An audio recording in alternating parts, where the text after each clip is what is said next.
Hey guys, welcome to Phase2 podcast. For our listeners who joined us for episode 1, welcome back, and you'll be relieved to know that we have finally decided on a name. D, you want to take us through how we came upon this name? Well, our first episode, we had brainstormer extraordinaire, our good friend Kobe. Thank you, Kobe. On the show, and he kind of led us. Well, did we lead him or was he leading us? Tough to say. Tail wagging the dog kind of situation. We came up with a lot of ideas. Great names. Some of them super good, and some of them normal. I think Soul Brothers, good, but kind of just weh. Right. And then we went on like a deep dive into Square Peg and Square Peg Assist being a special, not like a bad thing and then Square Pegatron. Right. And we kind of got into a level of ridiculousness that now that we think about it, right. Now that I think about it, this is probably didn't need to go that far. But then just kind of talking with you about it and brainstorming more. I think Phase2 is cool. It's not such a intrusive, gotta explain it different levels, like an onion taking off layers. I think it's good. I think it sets a good tone. It's just kind of, I don't know. Kobe mentioned his point was the name doesn't really matter. Just do it. What do you think? Do you think the name? I think the name absolutely matters. And I think it kind of describes what we're talking about. Like we're, both over 40. The first phase of our life per se is finished. We can't redo it. And now we're on to the next phase. And so we're using that first phase as a reference point for everything that we're doing now in this current phase in our life. Okay. So if we're on to the second phase, what would you say would be the markers of the start? So we're beginning the second phase. Right. So what's a big marker for you? I mean, I'm married and have 2 kids now, and that all happened in the span of a couple years, right? Right. So for you, what is the markers of the Phase2 for you and for us as brothers and in our lives? Yeah, I mean, I think that's kind of what we're figuring out right now, right? I think I'm also got married recently, so I followed you down that path. Kids, I told you not to. I think kids are definitely in the future. Probably not within the next year or so. I think we still have some things to accomplish. I know my wife has some things she wants to accomplish professionally. So, right. But yeah, hopefully, we'll be taking that phase here soon. Hopefully. So I think getting married, hopefully having kids soon, and then basically just figuring out. I'm not sure. I think that's kind of what we talk about on pretty consistently. What to do next. It's really funny because when I think about Phase2, with Phase 1, with playing basketball, our life was pretty set. You knew what you were doing for the next 5 years. We have a 5-year contract. You're going to be practicing. You know where you're going to be living. Right. I know you and your wife, well, at that time, fiance, you guys almost moved to Romania. So It seems like the possibilities are endless, and it seems like we don't really know what we're doing tomorrow, the next day. Right. So I don't know. What do you think about that? Are you guys more set now that Sonia's decided to play basketball in Korea? Man, I think the hard thing about being an athlete is that you just kind of got to go where life takes you. I mean, when we were playing, when we first started out, we were traveling the world because our agent was sending us to Brazil, to Qatar, to wherever, and we just kind of rolled with the punches. And we got used to that kind of life, and then now settling into a married life, it's definitely a different way of thinking, because you're not just. I mean, basically for the whole time we were out there, we were just taking care of each other, and it was easy. Hey man, I'm gonna be in Brazil. Okay, cool. I'll come visit you. Or you're going to be in Germany. I'm like, all right, that sounds good. It wasn't so complicated. Rolling with the punches and being spontaneous and all this kind of stuff was easy for us. But now when you have to, care about someone else and then kids too, it makes all these spontaneous decisions a little more difficult. Tell me about it. So cool. I mean, I think that's cool. Both over 40, right. Retired. I think honestly, in this second phase, what we've been talking about a lot lately is just our health. I mean, our bodies is what propelled us to, having a career in professional sports and all the doors that opened because of basketball in our life. And then now we're over 40, going out there to suit up to play one last game, it takes its toll. I mean, look, you got a cast on your hand. I don't know if you can see this, if you're watching this on YouTube. I have this. It looks terrible, right? It's just the very tip of my middle finger. So like this, okay. So I mean, I know what happened, right? But for people listening, like, it looks like you broke your arm, but you didn't. You just had finger surgery. So can you walk us through that? I'm getting a lot of sympathetic looks though, so it's good that they casted it up like this. Right. Yeah, we've been basically career ramped up to level 2.5. So all the gyms were closed. Everyone's sitting at home, especially if you like sports and you like working out. It's really frustrating not to be able to do anything. Doing sit-ups at your home is not a substitute for playing basketball. Right. So I get a call for a pickup game, which we haven't played a pickup game or any kind of basketball in like a month. Right. So go out there and, seriously, when I went out there, I know my current like conditioning and whatnot is not up to snuff. I didn't get that. Could you try again? Is that Alexa, thanks a lot for that. I guess we have a guest that we didn't know. so conditioning is not what it was, especially when I was playing, and so I go out there like trying just to break a sweat Right. and not to do anything, Right. Just basically get some cardio in. Right. But went out and every now and again, you just want to do something, and went up and blocked a shot. Like I could have just let him score the layup. Like what was I doing? Right. Send a message. Yeah, I just went up there. I want to say I blocked it at the top of the backboard, but actually I hit the bottom of the backboard with the very tip of my middle finger. Oh my God. And I probably blocked it. I could have just blocked the shot, but I wanted to do a like volleyball block. And yeah, tendon on the middle finger, the very last digit of my middle finger snapped. Man. So luckily we live in Korea, so the health system is really good. I got surgery the next day, and now I'm just recovering. Man, I know that. After we turned 40, after we retired, we had the benefit of. Well, I mean, when we were playing, we had the benefit of having this amazing medical system, and I mean, anywhere we played in the world, like anything that happened, we could take care of by the team. But now that we're done, it's like, well, I want to stay fit. I want to do this. I want to do that. And then, how is it that after we've retired, now we've actually, I think I've had more surgeries after I retired, and you as well. Me too. So it's like, what is going on with? Are we becoming that frail, or is it just like what is going on, man? I think part of it is that your body's not what it used to be. I mean, when I was done playing basketball, when I retired, just speaking from my own perspective, I was completely burned out. So the last thing I wanted to do was touch a basketball, go to a gym, do anything. Right. So I just relaxed, and actually my body started to feel really good. All my old injuries just started to heal by themselves. My back stopped hurting, my knees stopped hurting. And I would just go and maybe, if I was at the beach, maybe play some volleyball, or like maybe ride a bike, or maybe go for a swim. Right. I honestly thought I was just going to move to Bali and learn how to surf every day. And that was like just kind of right off into the sunset that way. Wouldn't have been a bad dream, man. But anyways, now we're playing basketball, which that's a long story and how we got back. I mean, for me, you never really stopped. Right. Should people like us, and when I mean people like us, should people in their 40s, is basketball a game for people in their 40s? It's pretty, the probability of injury is high. Does the risk of injury, is the reward worth that? I think the difficult thing is this, like after I retired, my body still felt fine. And I would play a couple times a week. I was still training, I still was out with a personal trainer, like, basically still training like I was playing. I don't know why, but I just kept on doing it because I think I didn't have anything else to do. It's just momentum, man. It just carries you. So I was doing it, and then, guys were calling me up like, oh, hey, there's a tournament. Do you want to play? And I would play in these tournaments. So I kind of I stayed around the game playing-wise. But then I could feel my body wasn't the same. And then when you're playing, you kind of forget that your body isn't what it used to be when you were 20. Yeah. And then you go out and try to do stuff, and then you get hurt. Like I broke my finger, like playing a game, just like trying to steal the ball.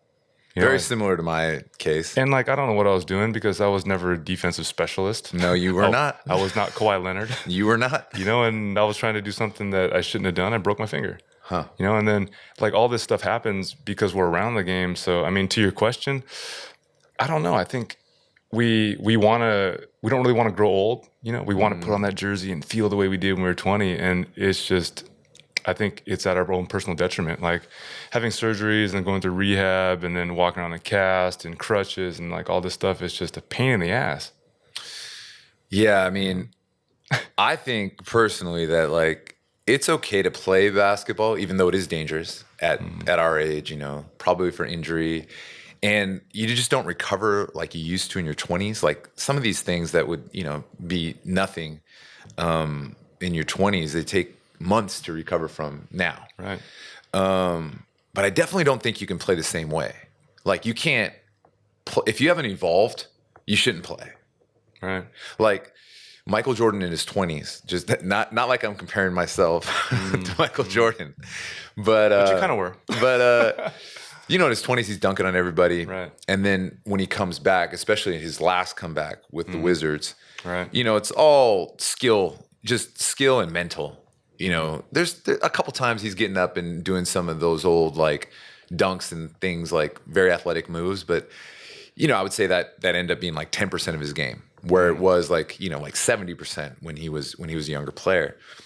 I think if you're still trying to bully people in your 40s, I think like, man, just it's the probability of injury is like too high. I think it's just a difficult thing because when we were growing up playing basketball, we'd go there and we'd play with the nooners and the 6 o'clock crew and whatnot. And then you see these old guys run around. You're like, oh, man, you're soft. Oh, why would you play like that? Oh, you know, it's not even any fun. And then now we're getting to that age where we understand.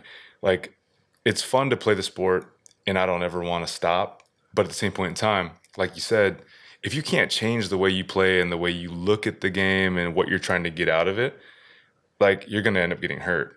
And like those other guys that were going out there for cardio, for the fellowship, just to, you know, to make a couple buckets and high five and then go drink a beer after. I think if you're in that mentality, you probably won't ever get hurt. But if you're out there like, yeah, I'm gonna prove a point today, I'm gonna show these old men that I'm not old, you're probably gonna get hurt. It's only a matter of time before you end up turning an ankle, having a knee surgery, or just doing something that you probably shouldn't have done. So, yeah, I think, how about this? If you haven't developed a jump shot, should you be playing after 40? Like if you can't achieve like anything off skill and you're still using brute force or whatever you're doing, I'm going to just say just a flat statement. If you can't shoot, you shouldn't play after 40. Well, I think it's probably You're useless. I think for everyone it might be a little different too. Like it kind of depends on how you're training.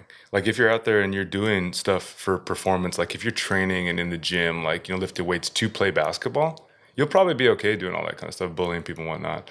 But if you go to the gym a couple times a week and you're looking for basic health benefits, like I want to stay healthy, and you're not out there like trying to improve your vertical jump and improve your speed in the 40-yard dash or whatever, then you're probably end up going to get hurt and you probably need to develop a jump shot and work on some skills. But if you're just the guy that's out there and uses basketball for cardio, you can probably play till you're 60, 70. Just stay away. Don't play defense. Yeah. Don't get involved in like contact. I think there's a lot of guys like that. If you get posted up, just let them score. You know, I don't think you can take a lot of stuff personally because the way we look at it, it's like, I'm not going to let this guy score on me. And then we end up getting hurt. So basically what I'm hearing is you can play basketball when you're older. Just don't stay away from the hyper alpha behavior of like, I got to win. I got to prove a point. I've got to conquer my opponent.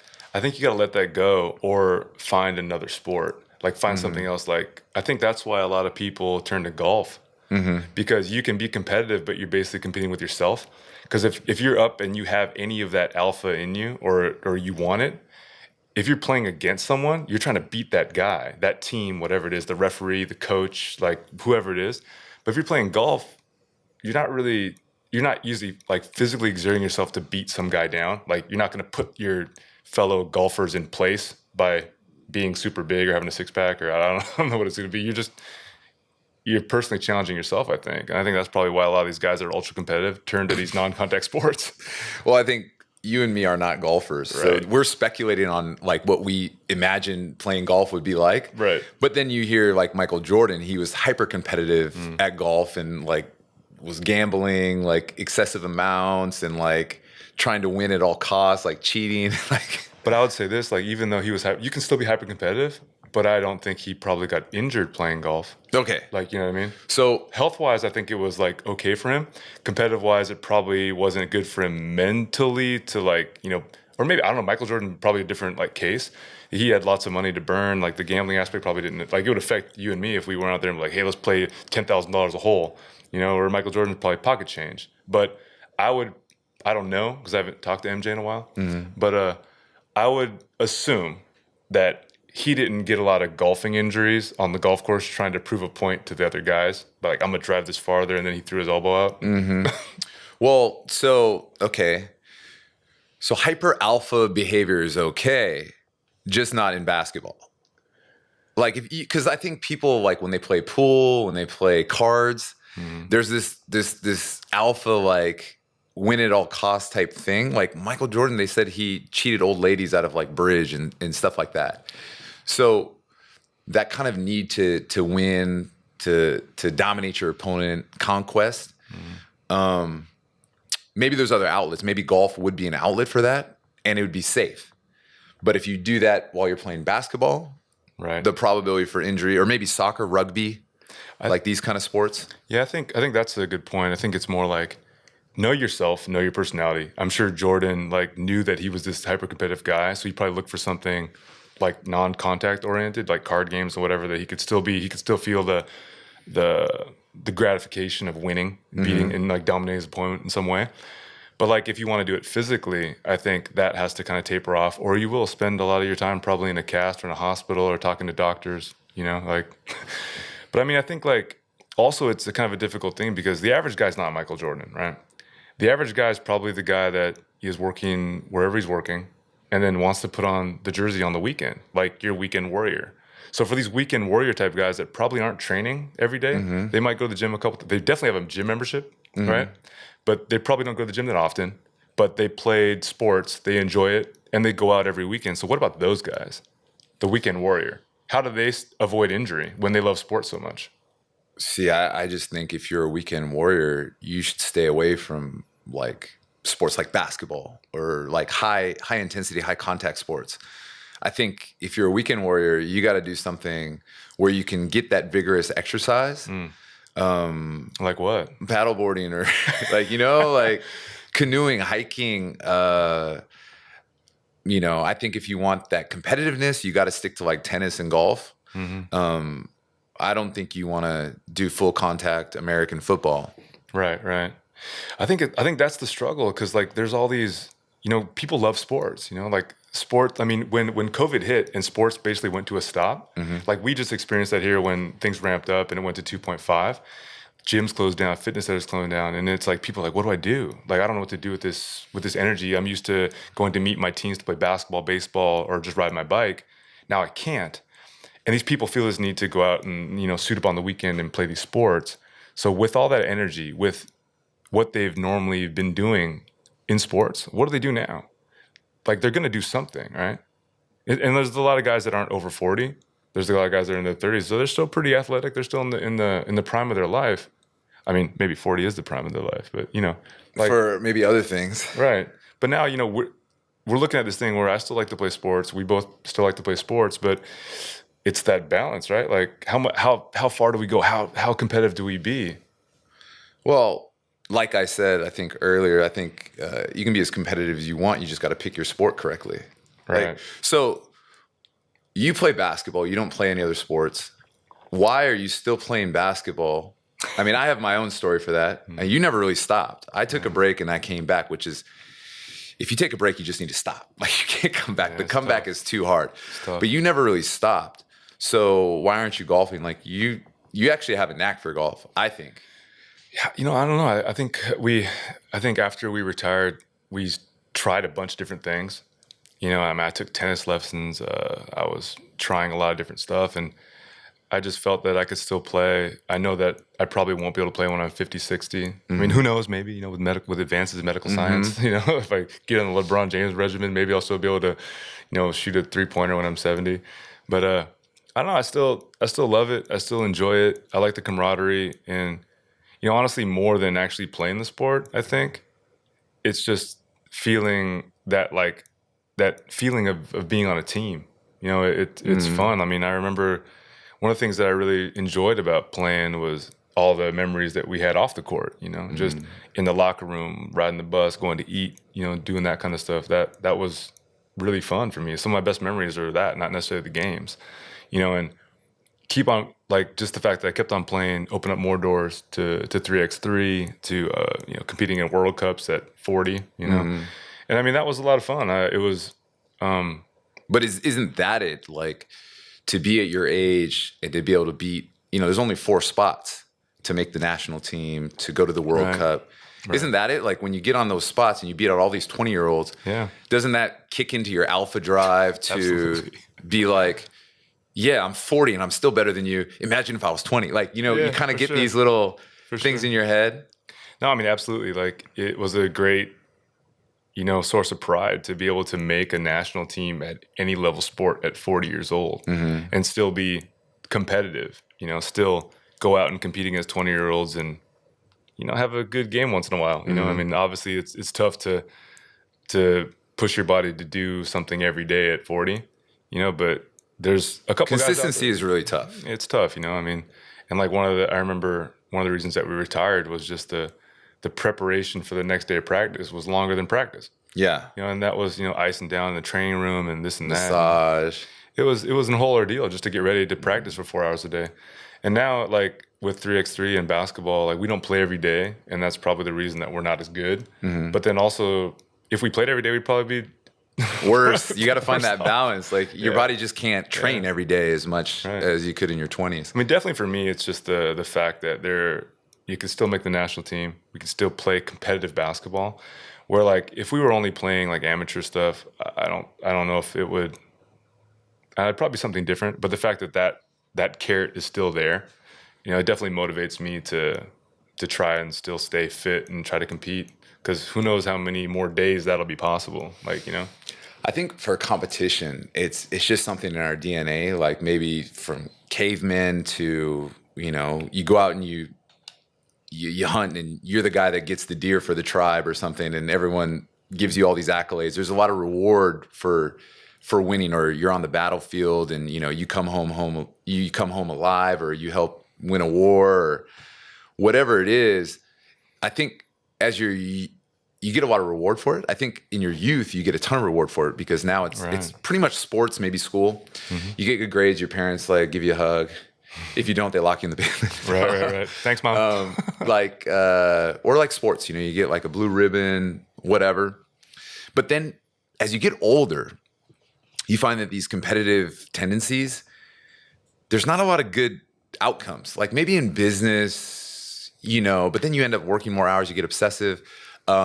Drinking, especially in Korea, it's like hyper competitive. Right. It's like, who can, you know, keep their sanity longer, who can drink more, which is pretty bad. I think with sports, if you stay hyper competitive, you know, into your 40s playing like high contact sports, there's definitely a lot of bad outcomes. Like, I've had knee surgery.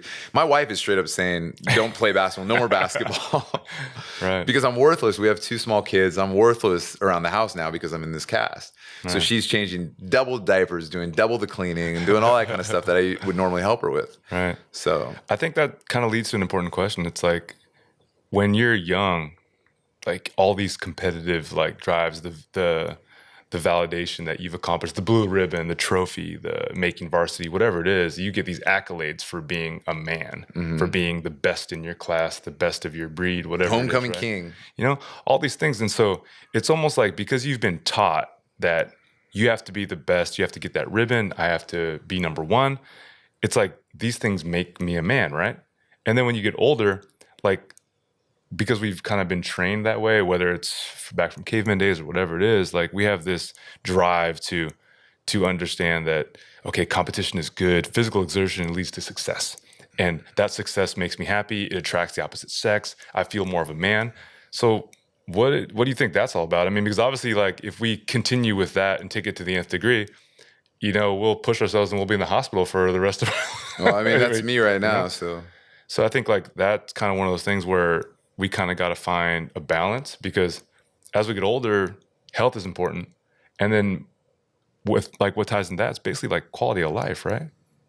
Like, how do we find that balance later in life when after 40, where we have a good quality of life that includes activity and sport? Question mark. Well, it's also interesting when you look at like people that spend a lot of time in the gym and, you know, the guys that are like super, whether it's CrossFit, whatever it is, you know, that train super hard. If you take away, and they all say that they're doing it for their health, they want to be healthy, right? And I would argue that maybe that's too much. You know, like a good vigorous like hour, 45 minutes to an hour is probably what you need, right? People going over that, it's usually for some like kind of like these little subliminal alpha rewards. Like maybe you want a six pack because maybe you'll look better at the beach. Maybe if you look better at the beach, maybe you'll be attractive to women, or maybe, you know, it's just like, it's like a badge of honor. Like if you, to have a good body, like even if it's just for the shower at 24 Hour Fitness, like people are like, wow, this guy's in great shape. That's ripped. And then people come up to you and they're like, hey man, what are you doing? Are you doing what diet are you on? Are you on the keto? Like that. They start looking up to you as like a mentor, like, oh, this guy. So if you took away all those, say, carrots, like if you took away all that, how do you think people would still work out 4 hours? Or do you think they'd maybe go get a master's degree or cure cancer? I think they probably wouldn't. And then that kind of leads me to this thought. It's like, what exactly does the six pack help you do? Does it help you be a better lawyer? Like, dude, this guy just dominates the courtroom because of his six pack. Like, is that? I mean, being that fit obviously is good for health, right? Like, is it though? We don't really know that. That's kind of like the eyeball test, where we've been like sold this idea of like, say, Brad Pitt and Fight Club or whatever. Like that's what health looks like. So we just kind of do the eyeball test. We don't know, you know, there's all these guys just eating protein, not one carb, and just working out, and they're like bodybuilders, and then they get a heart attack at like 40. Right. So we don't really know. We assume it's healthy because they look healthy, or what we've been sold is the picture of health. But like if you look at like super high class soccer players, you know, like EuroLeague soccer players, if you look at their upper body, like sure, they're lean, but they're not like bodybuilder, like super huge biceps and all that. Like maybe Cristiano Ronaldo is maybe an outlier, but the average, they're pretty skinny up top. They got like really, you know, like strong legs, but they're pretty lean. And again, we're looking at like top class athletes, right? Right. The average guy that works at Microsoft doesn't look like Cristiano Ronaldo. So it's like, but there's probably one guy in the department that just is like after work goes 3 hours at the gym, eats chicken breast. And so my question to that guy is like, okay, you're on this rigorous regimen. You look like Cristiano Ronaldo, but you're a programmer for Microsoft. Does it help you do your job better? Right. I think there's always a benefit for working out and being healthy. Absolutely. But I definitely think there's this obsessive thing within us that causes us to overdo it. Right. No, I think like it's basically back to what you were talking about. Like there's this image of health, right? The image of health is that there's a lean person with like a low body fat percentage that's ripped. You're basically the Statue of David. That's health, right? But is that even realistic? Is that healthy? Like you may look good, but there's probably a lot of people out there that look extremely healthy. Like, dude, that guy's ripped. He's so fit, but he's probably not healthy. It's like where they talk about with women, like the Barbie doll created like all these unhealthy like expectations of what your body's supposed to look like. Right. And I think that's it too. Like these guys,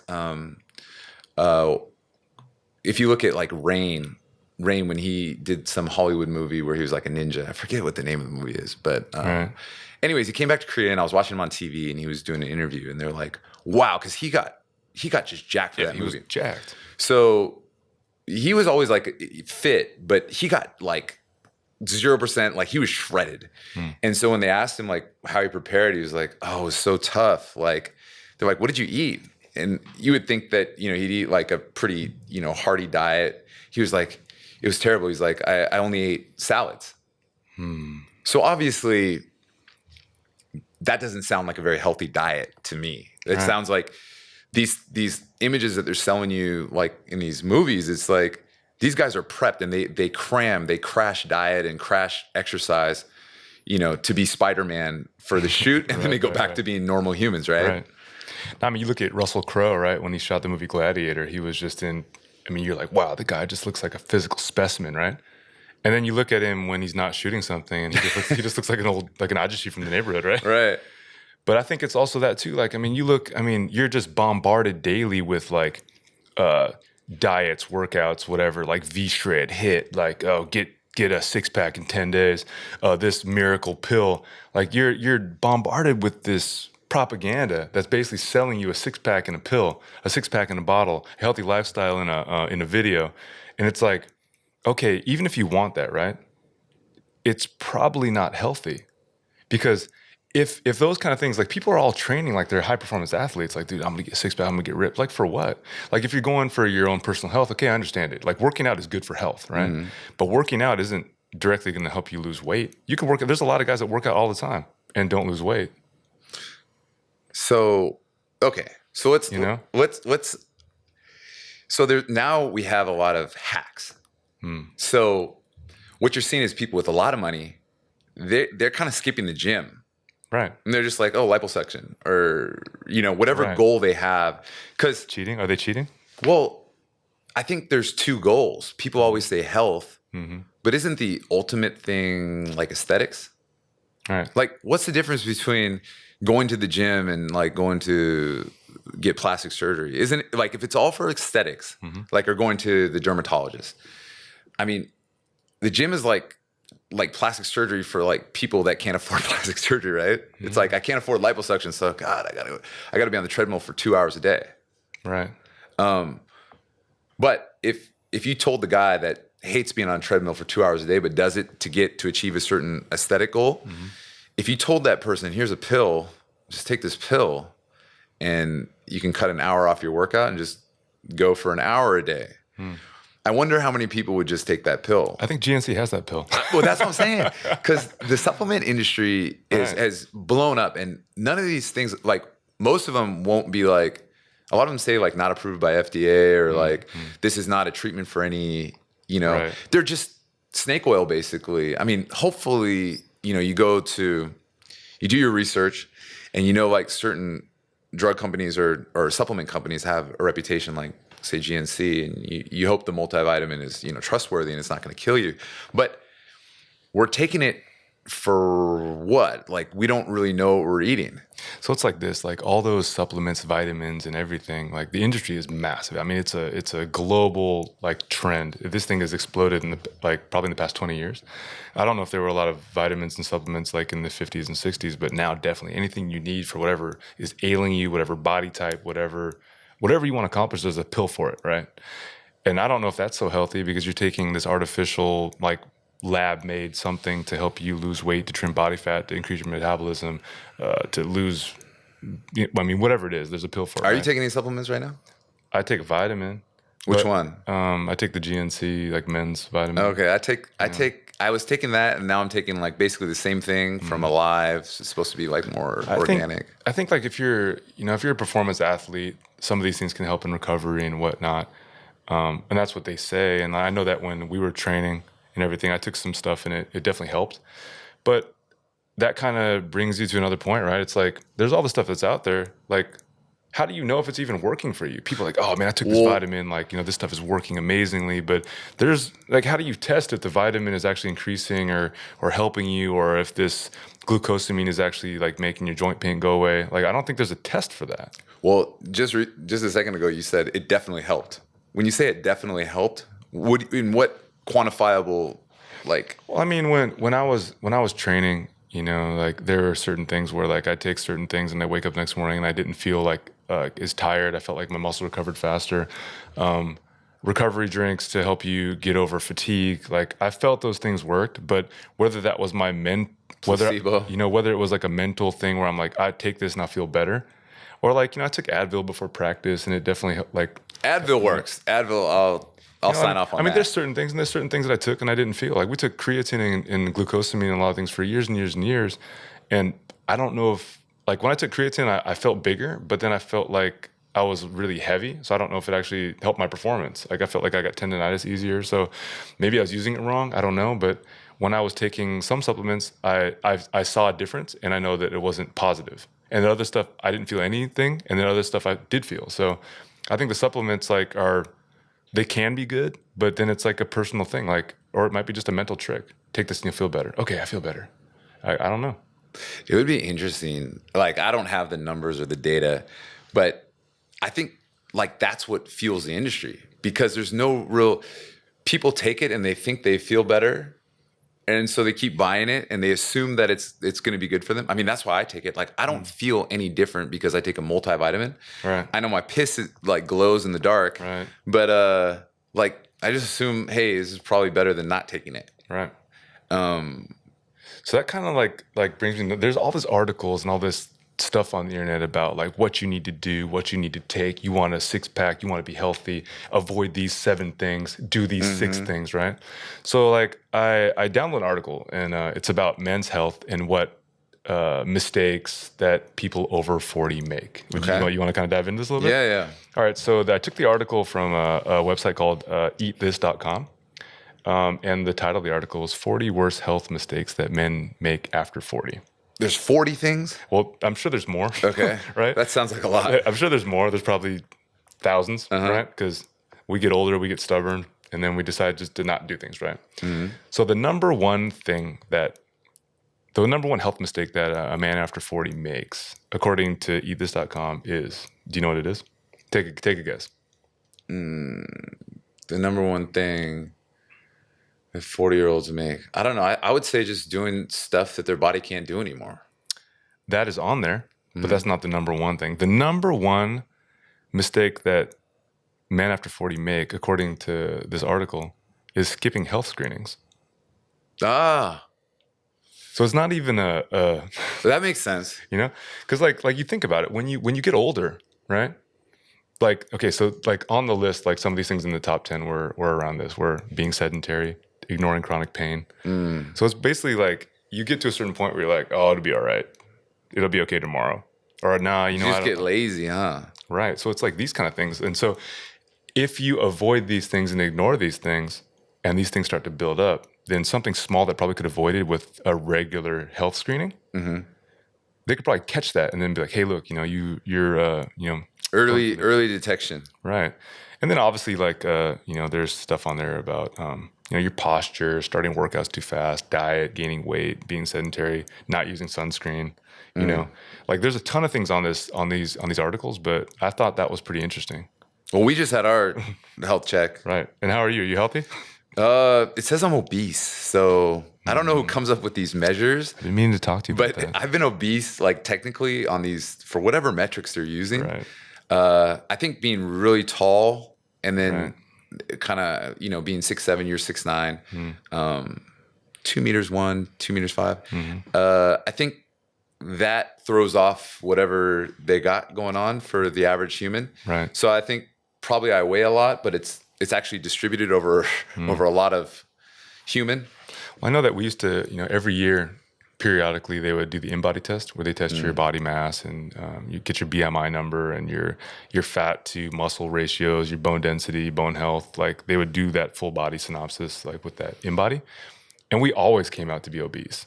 Yeah. So it was, and then our trainers would be like, hey, look, because you guys are tall, your height to weight ratio is just over the top. So obviously by looking at you, you're not obese, but this metric will say that you are, which kind of makes you wonder, like there's all these things out there, like your percentage of daily values and like all the stuff, all the percentages, all the information that's out there. Like what, if you follow all this stuff to a T, like you're just going to have stress. Well, I think like kind of about that. We had, when I was playing at Samsung, we had a guy on our team named Jasper Johnson. You remember Jasper Johnson. He's from Mississippi, Right. which is ironically the most obese state in the United States. Right. Dude was huge, like not in a good way. He didn't look like an athlete. He didn't look like an athlete. Looked like worse than Charles Barkley looks now, right? He didn't look good. Sorry, Jasper, if you're listening. But dude could play. Dude could flat out play.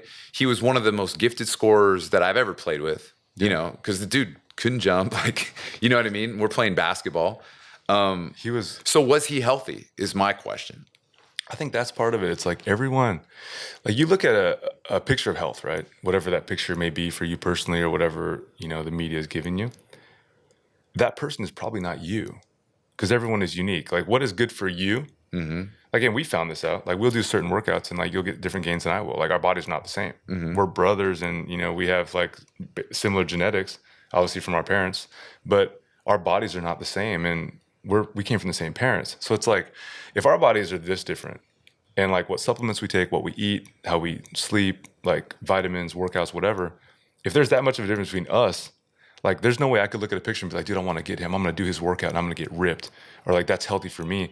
Like everyone is different. So you have basically the healthiest thing, in my opinion, is to go out there and find out what your body is and then tailor make something for you. You can't just, you can take all this information with a grain of salt because it may not actually apply to you. I think like with all the information out there, like I think that's a pretty good list. Like I would agree with all the things that you said. It's interesting, right? Like skipping checks, like starting workouts too fast, like, you know, not stretching and whatnot, not getting your body warmed up properly. But I also think there's just so much, you know, it is an industry. So, you know, you'll get a lot of conflicting reports out there. Like as far as supplements too, you know, there's ways that your body absorbs these like vitamins and minerals and things. So, you know, even when you're taking medicine that you get from the doctor, there's like fat soluble, water soluble, like, so some things you take with food, some things you don't. I don't think there's enough emphasis on that because like, I mean, we were reading this thing, I was reading this thing, or was it I forget, it might've been one of those documentaries. There's all this information out there. And when you digest it, sometimes you get more confused, but they were talking about milk. And obviously calcium is good for your body. But there's all these things that aid in calcium absorption, whether it's like vitamin D, things that help you. Right. And they were saying getting it from milk, actually, milk is acidic, so it leaches calcium from your bones. So the net effect of calcium in your body is going to be negative. I don't know if that's true or fake news because, you know, whatever. But then they're saying like, calcium, you need calcium, but you need to get it from like leafy greens or whatever. So they just say like you need certain things. And then, you know, they don't really tell you exactly how to do it. I remember when we were taking creatine, it was like, take it with, you know, white grape juice. It was very specific to get to maximize your gains. I think with the dairy thing, like, it's just difficult. I mean, we're watching documentaries right and left. I mean, we watch Game Changers, What the Health. I think there was another one out there where like Fat, Sick, and Nearly. Netflix has a ton of these documentaries on health. We're watching this stuff, and the dairy thing like makes sense to me because it's like, okay, like this milk is made for a baby cow. I'm not a baby cow. So the nutrients that I'll get from this, is it going to help me? I don't know. If I was a baby cow, probably, but like just on that, okay, that makes sense, right? All the other science about it, how it like, it takes you know, stuff out of your bones and whatnot, and you should be getting your calcium from leafy greens. I don't know. So, okay, in your life right now, I mean, when we were playing, we ate a lot of like, you know, in our 20s, we ate a lot of McDonald's and, you know, all this other shit. And you look at young players now and they're basically eating how like older people eat because it's like kind of accumulative. Like the young players aren't out drinking and partying as much as we were. I mean, besides like J.R. Smith. So now as your training regimen has evolved, I know you tried veganism, you've tried a number of things like different exercise, different supplements. What are you doing now? Or how are you eating now? Yeah, I mean, I think like, you know, it applies to players. I think just the amount of information out there is a lot greater than it was when we were growing up, you know. 20 years later, like there's tons of stuff out there that I'm like, oh man, I wish would have known that earlier. Right? I wish someone would have told me. So I think for players, it's definitely going to help performance, and then for regular people, to help them be healthier. You know, but for me personally, you know, I tried raw food, I tried being vegan, I've tried, you know, keto. I mean, you name it, like every fad diet, every name diet out there, supplement, whatever, I've tried. And right now, I've found the best thing that works for me. I have a great trainer.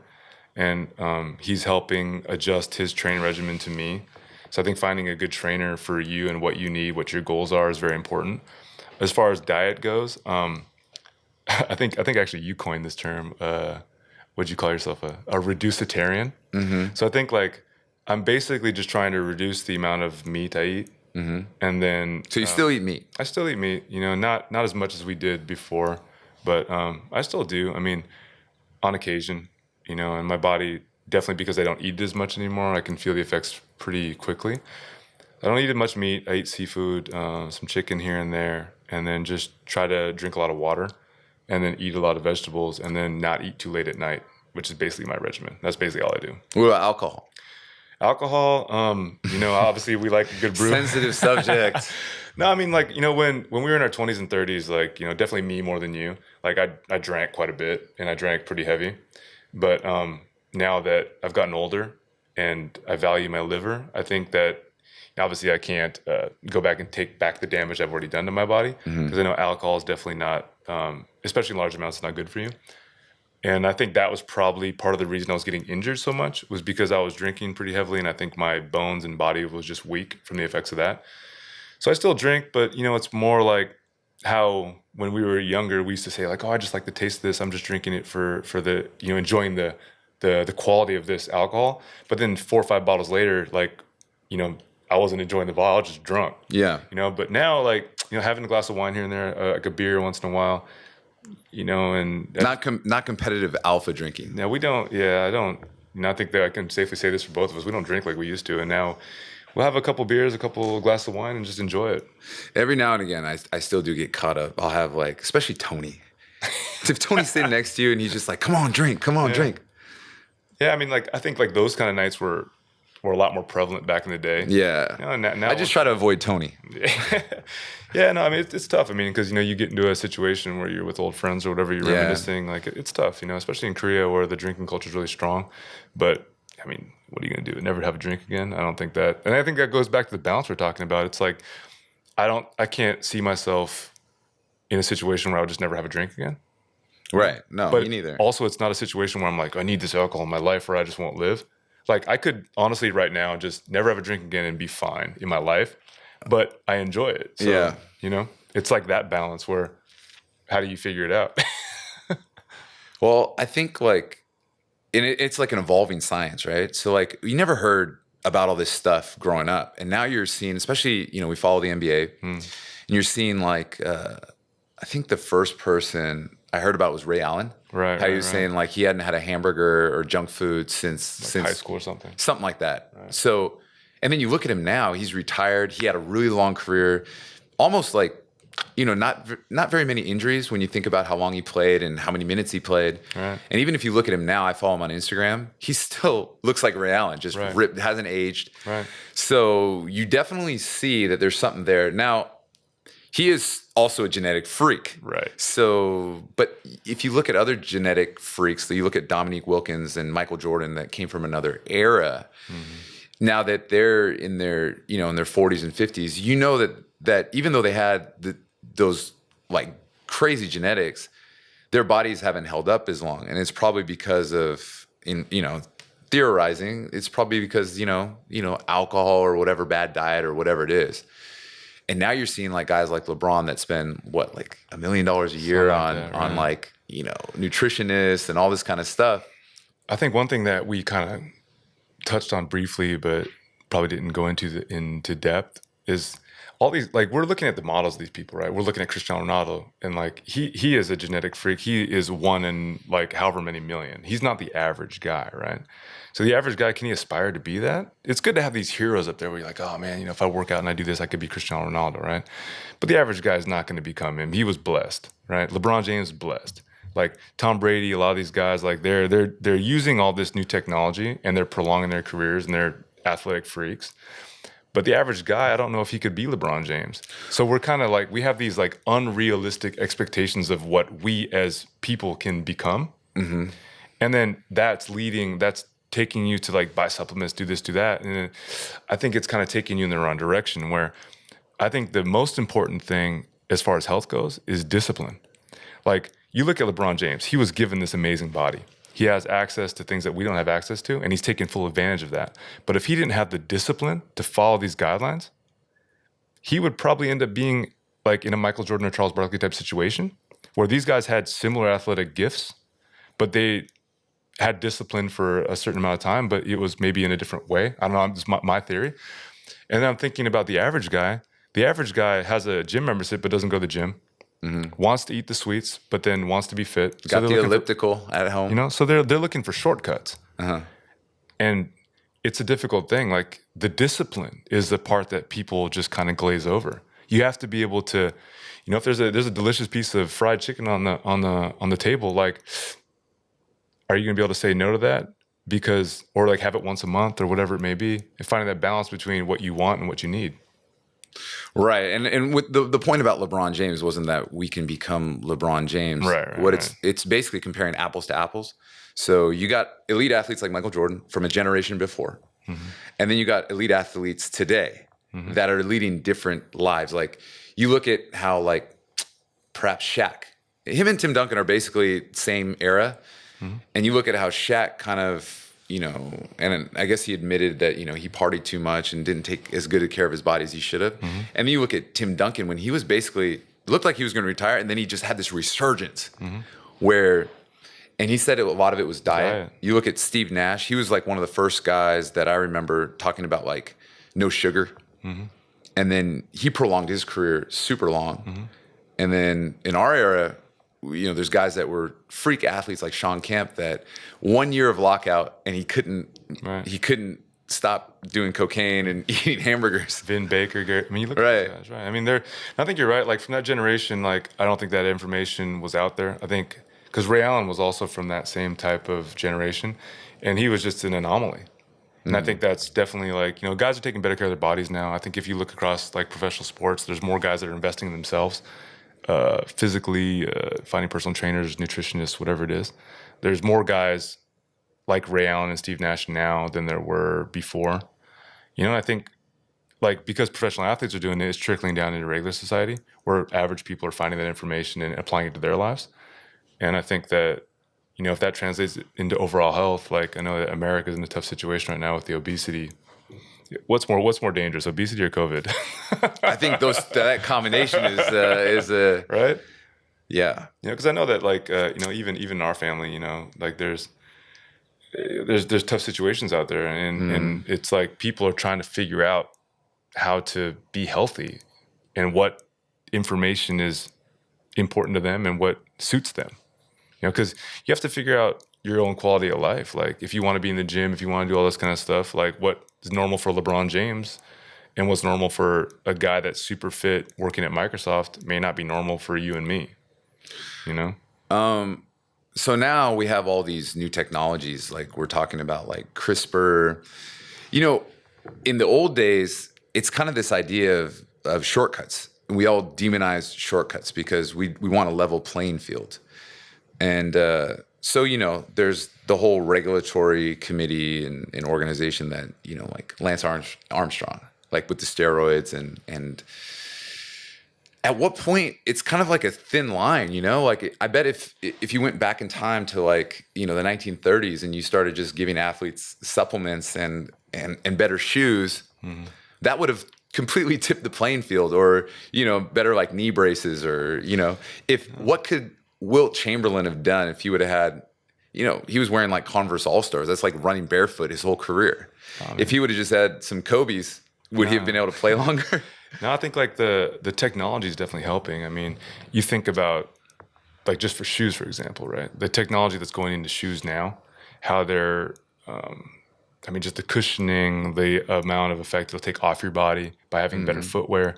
Because like in our sport, like basketball, the most important piece of equipment is your shoes. Yeah. You know, I mean, like if you go to baseball and other sports, like I don't know, we didn't really play a lot, you know, or at a high level. So I don't know if I could tell that the bat or the glove was that important in baseball. But I know for a fact in basketball, like I was really particular about my shoes. I could only wear like a pair of shoes for games, pair of shoes for practice. I had to rotate them, and I had to find a pair that was comfortable, you know. Like, and then later on, as I got in my career older, I started getting lighter shoes that were comfortable because I didn't want to drag around heavy shoes. Like I could feel that effect, and you see the technology and the amount of research that's going into shoes, and it's necessary for our sport. But now we're taking it up a level now. Like we're getting stem cell, you know, like injections, we're getting PRP injections, we're getting probably some stuff at the NBA level that is probably not general knowledge, or, you know, there's all these like kind of conspiracy theories about LeBron getting, you know, like why he went to Miami, like kind of like steroids, you know. I don't want to believe that just because I like to think of him as just a special genetic freak, but you know, who knows really? Yeah. And I don't know, where do you draw the line? Is that a shortcut now? Like they have these, you know, with CRISPR, you're going to be able to alter your genetic code. you know, if you can, like back in the day, like an ACL injury, that could have been your career. Right. Now, if you got technology where you can grow back an ACL, who was talking about it? Where they have this sponge that they put in your knee, and it kind of like it regenerates specifically your ligaments or whatever it is. Yeah, I think I mean, who knows, man? I mean, like all the stuff that's going on now, there's no way we could have even imagined this. This was science fiction 10, 20 years ago, right? Yeah. Now it's reality. So what's going to happen in the next 10, 20 years? I mean, who knows? Like, and I'm sure that guys like LeBron James who are investing millions in their own body, like they're going to be on the forefront of this. Dude's never been injured. I mean, he was injured last year. I mean, slightly with a groin injury, but like I'm talking like, you know, he's never missed a full season. He's never, last year was the first. But he still, it was like a partial. He got injured like in December or something like that. Yeah, I think last year was right. That's the first like basically year that he's ever had any kind of injury. Yeah, and it wasn't like a career ending. It wasn't a broken bone. It wasn't a ligament. But the injury like took his what do you say? He had like a record going for like first team All NBA selections, and last year because I think he was like third team or something because he didn't play the whole season. The argument could be made that if they were a contender, he would have played through it. You know, yeah, I mean, when they're tanking the season, I mean, it's easy to just be like, oh, I'm going to take time for myself, which, you know, makes sense in his case. Yeah, I mean, whatever he did, like, he looks amazing now. 35 and still the most athletic, best player in the NBA. Yeah, he's definitely, he's special. I mean, he's special. And you can see, like, LeBron James. He's got access to amazing doctors, technology. Like, he's playing for the Lakers in LA where, aesthetics is king. And he's got access to all that kind of stuff, but I think the average person, they also have access to this information now too. I mean, maybe LeBron James has, other stuff because of his financial situation, but the average person has access to more information than they do like a long time ago too. So I think like now the excuses for not being healthy or fit, it's like, okay, well, if it's a personal choice, then it's a personal choice, but saying that you didn't know, that's kind of a tough one to say now because the information's all there. I mean, all you have to do is pick up your phone, right? Yeah. I always get confused when I do a deep dive on something. But why I like to look at the pro athletes is because they have more resources than we have. Right. They're gonna have special doctors that probably aren't covered by your insurance plan. Right. I remember when you did your Achilles tendon, you did the deep dive and you end up going to the hospital that Kobe went to that we didn't have access to in Korea. If you're under a normal like health insurance plan, you probably don't have access to it. Right. You flew to Miami. And got the special stem cell treatments and PRP treatments. And now that's more common. But I think why you look at athletes is because they're on the cutting edge. Right. Whatever it is, it's cutting edge, experimental, like Absolutely. It's expensive. Right.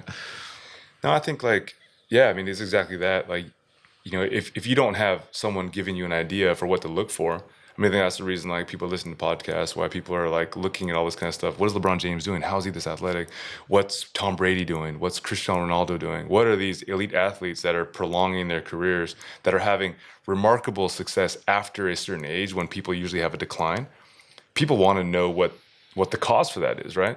Like I read an article about Cristiano Ronaldo the other day about his goal scoring average after he turned like 32. Mm-hmm. And they said it's better than it was before. So, like, how is that even possible? You got a guy competing against the best guys in the world, and he's better now? But, they always say that, like, that's a tough one because, there's all these people that say, oh, 90s NBA was a stronger league. They would have never had 34 points. He might have been competing against, like, a tougher competitive field, and then now it's, maybe everyone's a pussy now. I don't know. Yeah, I mean, I don't know what it is. Because that's what they say about the NBA. They say, oh, they're not as tough as they used to be, or... Yeah, I don't know what it is. I mean, he's played in some of the best leagues in the world, and then his goal scoring average is better. But definitely impressive at at a more advanced age. Yeah, I mean, it's just the amount of goals he's scoring and the way he's doing it, the way he's adapted his game. It's incredible. I was just reading this stuff, and you look at across the major sports, you got guys like Ronaldo, who's in his later 30s, LeBron James, Tom Brady, who's over 40. You got these guys competing and not just competing, like not winning. I mean, killing it. Like they're there and they're leading their sport still.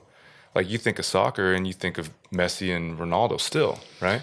Like LeBron James is still the guy in basketball. I think Tom Brady has got to be the most interesting guy because Cristiano Ronaldo, arguably genetic freak. Like LeBron James, definitely top, 0.00001% on the planet genetic freak, and Tom Brady.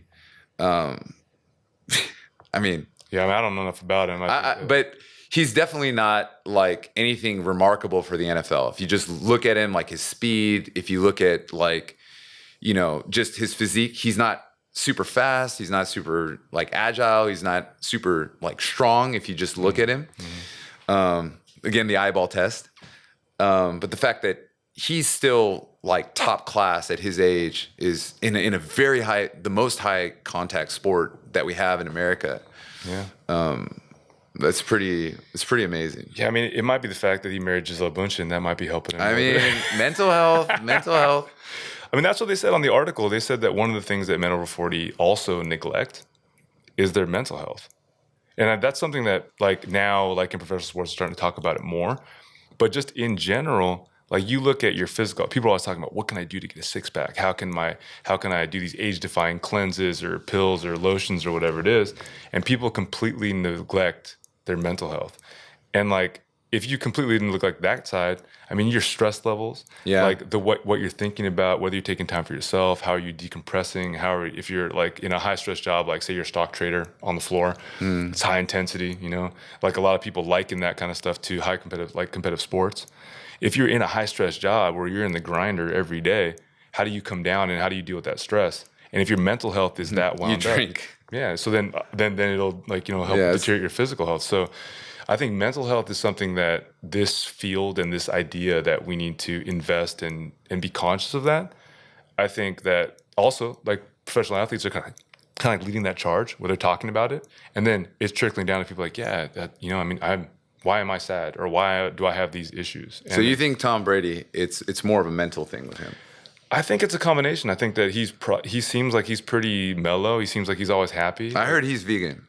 I've heard that as well. I think like his physical, because it's a combination. Like you can't ignore the mental aspect and only focus on the physical. So like whatever percentage he looks like he's happy in his home life. He looks like he's got like a beautiful family, beautiful wife, and he's also doing what he loves to do, play football. So he's found a balance that works for him, right? I think LeBron James, he looks like he's really happy with his family. He looks like his mental health is also quite like he looks like he's really good. Like a happy guy. And I think that's a huge part of it. Like you have a lot of guys that maybe they're looking to alcohol, drugs, or whatever it may be to satisfy that part of their mental health that isn't happy. And then when people do find that balance, some people find it later, some people find it earlier. I think that's a huge thing that people don't really talk about that much. And I think that guys like, you look at these hyper successful athletes, what we're talking about now. And I think that if you went even to businessmen, CEOs and whatever, the people that are ultra successful, I think they have a good balance of what they're doing mentally and physically. Yeah, it's going to be interesting to see where the future goes. Cause like you said, like when you were trying out for the Sacramento Kings, they had like a whole psychological thing. And now it's probably even more with the awareness for sure of mental health issues. And so you just wonder where it's going to go. Cause like you talk about performance enhancing drugs, like steroids and stuff. But then you look at like Steve Nash, just giving up sugar it looked like it prolonged his career. Right. So, I mean, isn't that a performance enhancing behavior at least? Right.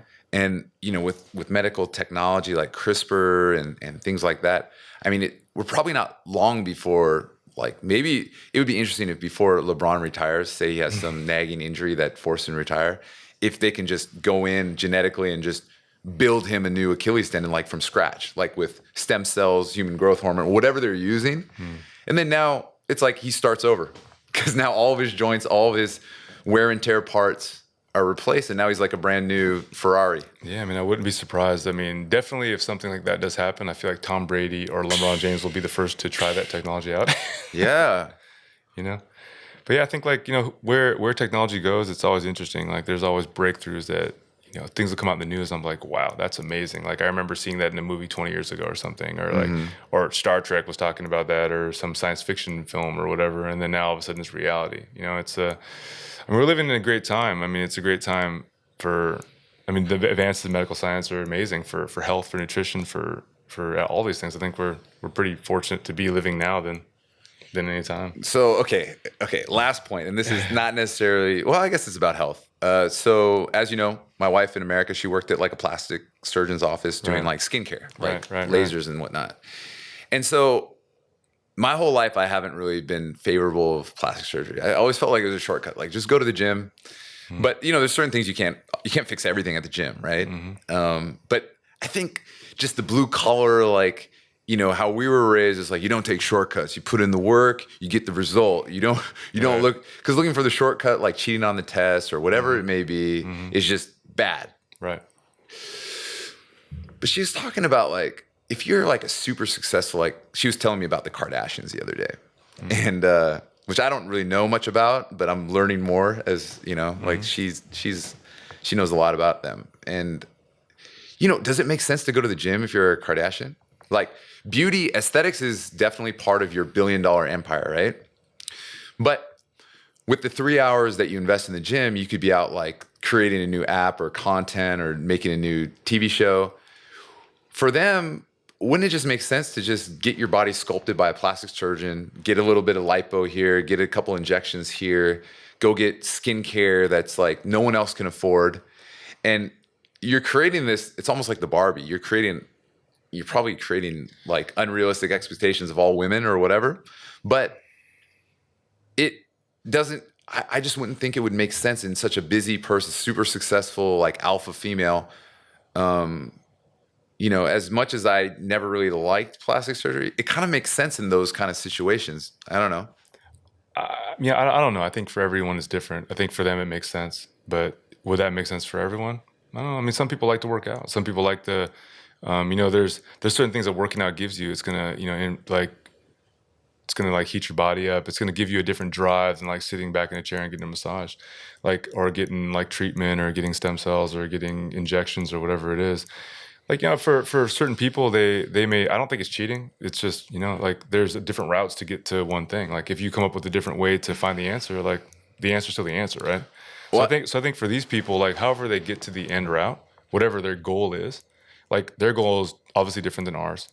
Their goals, like every person has different goals. So however you want to get there, I think that's up to that person. And they've figured out that route and it seems like it's working pretty good for them. But I don't think that route would work for me. Because I enjoy working out. I enjoy being in the gym. I like sweating. I like the way it makes me feel. Like I like that. I like the push that it gives me for the rest of the day.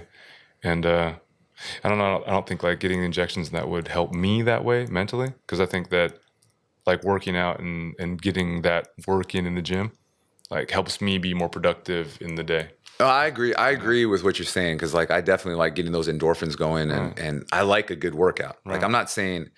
But if I'm being completely honest with you, part of the reason I work out, I wouldn't say the majority of the reason I work out. I mean, I work out for health too, but I would say also like, if I'm being honest, part of it is aesthetics. Like I don't want to be like this super, of course, even though I am obese technically already, I don't want to be, you know, just this old ajashi who's like super obese, right?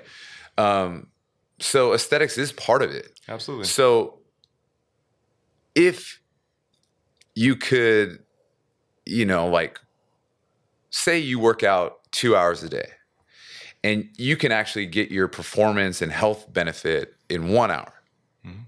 Would you just get an injection for the other hour or take a pill for the other hour? Or, you know, like maybe go to get some dermatological treatment for the other hour? I mean, I think as we get older, obviously the importance on time goes up. And so, you know, when we were younger, we'd spend 4 or 5 hours in the gym. I mean, partly because it was our job, but also partly because we enjoyed it, right? Now, like, you know, with kids and with a family and all this kind of stuff, we don't have 6, 7 to 10 hours to spend in the gym, you know? So I'm trying to get that workout done in a shorter amount of time, and we're trying to be more efficient, right?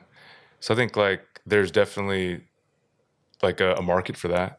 You know, would I personally take that? It probably depend on what my other, like, responsibilities were. Like, if I only had 2 hours in the day to do this, if I could somehow get that into 30 minutes, I'd definitely look into that, you know, but then what the consequence of taking those pills, like how it affect my body, would it, you know, lead to liver cancer? Like, you know, like because all the stuff's coming out and then. That's the thing, you don't really know the long term, right? You know, you don't know exactly what's going to happen because when we started taking creatine, they hadn't really taken a lot of like tests on it. So like, oh, the long-term effects, we don't know, but it seems like it's pretty good. So, you know, here, take it and you'll get big.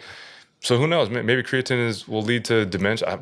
I don't know, but like Right. this new stuff that's coming out, like you kind of got to wait to see how it goes and then see what the long-term effects will be like later. But I don't know. I think if there's any way that they can improve health in a short amount of time, I think that if they had that pill, I think that you'll make $1 million if you can figure it out. Right. And also like with mental health, like the shortcuts, like if you look at like, I was reading this article about biohacking in like Silicon Valley and stuff like that, where people will microdose like acid, or I don't know, like some people will take like they'll cycle blood, like Spinning. no, not their own blood. Like they'll take young people's blood. Right. And like, Blood spinning. is that what it is? I thought blood spinning was PRP. No, they're like PRP is a different thing. Like they're doing like that doping, like blood spinning. They would take like I know like a lot of the athletes that train in Colorado, their blood would be highly oxygenated, and they'd take that blood out. It didn't have to be their blood; it could be other athletes' blood, and then they could put the blood back in their body, and then increase their like conditioning or endurance. Okay. So there's stuff like that. That I mean, obviously there's so much technology out there that if you want it and you have the financial wherewithal, man, I mean, the sky's the limit. But Is it a shortcut though? I mean, because where do you draw the line between a supplement from GNC? If you took like whatever, all the supplements and you get the benefits from that, what's the difference between that and like, plastic surgery is a shortcut to aesthetics? This microdosing could be something for your mental health or your mental performance. Like a lot of people are taking Adderall, even though they're not like ADHD, but it helps them concentrate. What's the difference between that and having a cup of coffee nowadays? I think there's like tools out there, and I think it depends. If it's illegal in your profession or whatever it may be, then obviously you got to stay away from it. But if you're an average person and these things are available to you and you can afford it, like, I mean, why not? Like, if you can figure out a way to be more efficient in your day and spend more time with your kids by taking a pill that's not going to like kill you or have any negative effects, I mean, why not? Like, as far as like cheating, like, I don't know. I think that's kind of like, back in the day, it was black and white. Like, this is bad, this is good. And I think that now the area is becoming more gray, where it's like, if it can enhance your life and there's no negative effects and you're not harming someone. I don't know, I think we're like coming to the end here. We're running out of time. But yeah, man, I want to thank you all for tuning in today and listen to us ramble on about health in men over 40. But yeah, hope you enjoyed the podcast today. And yeah, see you next time On phase two. Phase 2.